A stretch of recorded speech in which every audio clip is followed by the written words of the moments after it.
喺前線嘅幼兒教育嘅教學裏邊咧，我哋睇得到咧，即係有特殊教育需要嘅小朋友嘅數字咧係一路都去上升嘅。咁喺前線嘅教師嘅工作量咧亦都係好大，面臨住咧一定嘅壓力。我哋嘅調查發現咧，近90%嘅受訪教師咧憂慮咧推行融合教育嘅資源不足。前線嘅教師咧本嚟佢哋都已經累積咗一定嘅融合教育嘅經驗嘅，咁但係咧調查咧同時都顯示佢哋喺課堂上邊嘅一啲調適啦、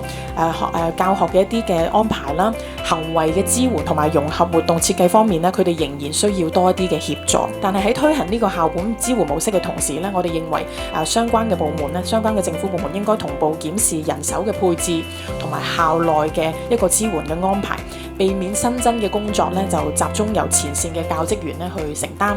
令到咧個別幼兒佢哋獲得嘅支援咧可能會被攤薄。政府亦都需要提供呢一個清晰嘅政策指引，明確咁樣去定明學校啦、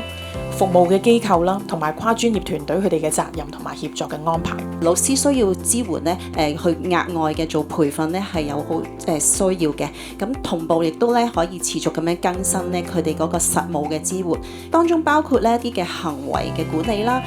融合活動嘅設計啦、幼兒觀察同埋識別，甚至乎係交校溝通。我哋每一位學前嘅幼教老師咧，其實佢已經有一定嘅專業水平，佢對多元學習嘅需要嘅小朋友嗰個發展里程碑咧，佢哋都係掌握。老師嗰種嘅壓力，其實唔係佢哋嘅專業不足，係佢哋嘅時間同埋資源上面，可能就要更加多嘅配套去俾佢。其實SEN 嘅小朋友咧，真係喺不同年紀裏邊有不同特性。不過事實嗰個嘅訓練或者嗰個關顧